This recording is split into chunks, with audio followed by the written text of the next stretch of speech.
वाढत जातात तितकी आपल्या श्वासाची फ्रिक्वेन्सी वाढत जाते आणि जितकी त्याची फ्रिक्वेन्सी वाढत जाते तितका तो उथळ उथळ होत जातो, म्हणजे ज्याला शॅलो ब्रीदिंग म्हणतात.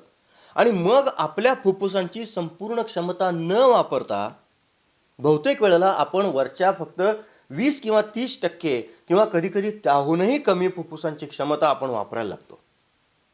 आणि यानं होतं काय, तर यानं आपल्या रक्तातली सॅच्युरेटेड ऑक्सिजनची जी पातळी आहे, ज्याला SpO2 म्हणतात, ती खाली खाली जात राहते.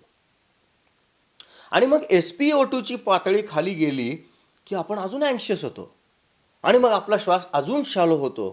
तर ही एक विशियस सायकल आहे आणि ती रक्ताच्या, आपल्या ऑर्गन्सच्या आणि एकूणच शरीराच्या आरोग्यासाठी अतिशय घातक आहे.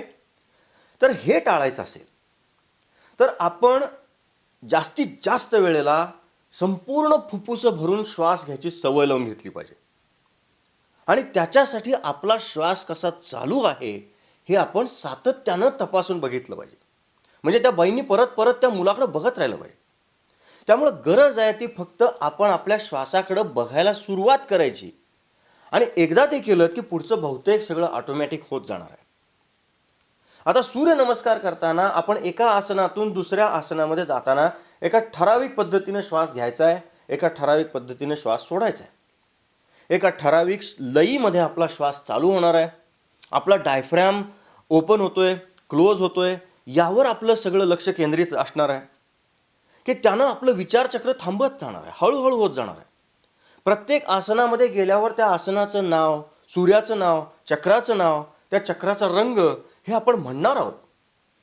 त्यात आपल्या वर्किंग मेमरीचे हे 4ही रजिस्टर्स वापरले जाणार आहेत. त्यानं आपले विचारचक्र थांबणार आहे. पण या सगळ्या भानगडीमध्ये एक आपला श्वास सोडला तर इतर कशाचा विचार करायला आपल्याला सवडच नाही. त्यामुळं आपलं मन देखील त्या मागच्या बाकावर बसलेल्या मुलासारखं त्याचे सगळे चाळे थांबवून आपल्याकडे शांतपणे बघत बसणार आहे. आणि आपल्या शरीराला हव्या त्या पोझिशनमध्ये बरोबर तोलून धरण्यासाठी जी काय आपल्याला प्राणशक्ती लागणार आहे ती प्राणशक्ती ते आपल्याला पुरवत राहणार आहे. तर डेलिबरेटली, अगदी डेलिबरेटली आपल्याला आपल्या श्वासाकडं लक्ष द्यायला लावून आपलं विचारचक्र थांबवणं आणि नंतर नवे विचार येऊ न देणं, हा सूर्यनमस्काराचा एक अतिशय महत्त्वाचा फायदा आहे. हे तुमच्या लक्षात आलं असेल. या संदर्भामध्ये मला तुम्हाला अजून एक मुद्दा सांगायचा आहे. ती म्हणजे आपल्या विचारांची किंमत. आपण सकाळी उठल्यापासून झोपेपर्यंत कशाचा ना कशाचा अखंड विचार करत असतो. त्या विचाराची नेमकी किती किंमत आपण मोजतो याचा तुम्ही कधी विचार केलाय का? प्रत्येक विचाराच्या प्रज्वलनासाठी आपण शरीरात घेतलेला अतिशय बहुमूल्य असा ऑक्सिजन त्या विचारावरती विनाकारण खर्च करत असतो. आणि त्या एका विचारानं मग अनेक विचार जन्माला येतात आणि मग त्या विचारांवरती पण आपण नवा ऑक्सिजन खर्च करायला लागतो. त्यामुळं विचार ही एक अतिशय खर्चिक प्रक्रिया आहे. त्याचे शरीरावर दुष्परिणाम होणार आहे ते वेगळंच, पण नुसती त्यांची वापरलेल्या ऑक्सिजनची किंमत जरी आपण लक्षात घेतली तरी देखील आपल्याला हे किती खर्चिक प्रकरण आहे याची कल्पना येऊ शकेल. असं बघा, ऑक्सिजनच्या एका नळकांड्याला $50 लागतात. तर आपल्याला एका दिवसभरासाठी साधारणपणे ऑक्सिजनची तासाला एक प्रमाणे 24 नळकांडे लागतील.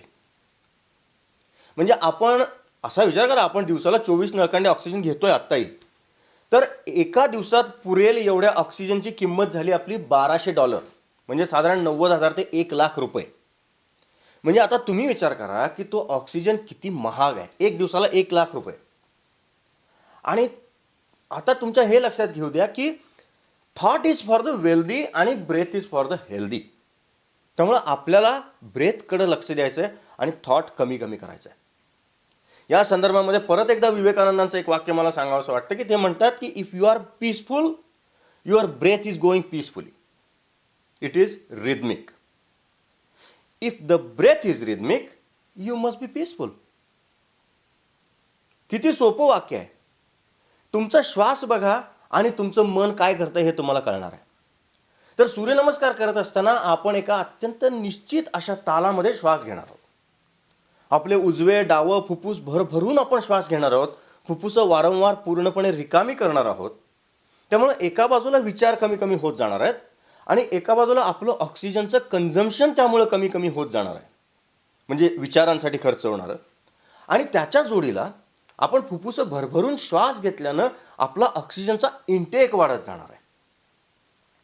आणि सर्वात महत्त्वाचं म्हणजे शरीर, मन आणि शक्ती या संचलनामध्ये आपल्या श्वासाची भूमिका ही सगळ्या सैन्याला एका तालामध्ये पावलं टाकायला लावणाऱ्या एखाद्या सैनिकी बँडसारखी असणार आहे. आणि मग त्या संचलनाची रंगीत तालीम म्हणून आपण रोजच्या रोज सूर्यनमस्कार करत राहणार आहोत. तर हा झाला पहिला भाग. याच्यात मुख्यत्वे आपण मन आणि विचार यांचा अभ्यास केला.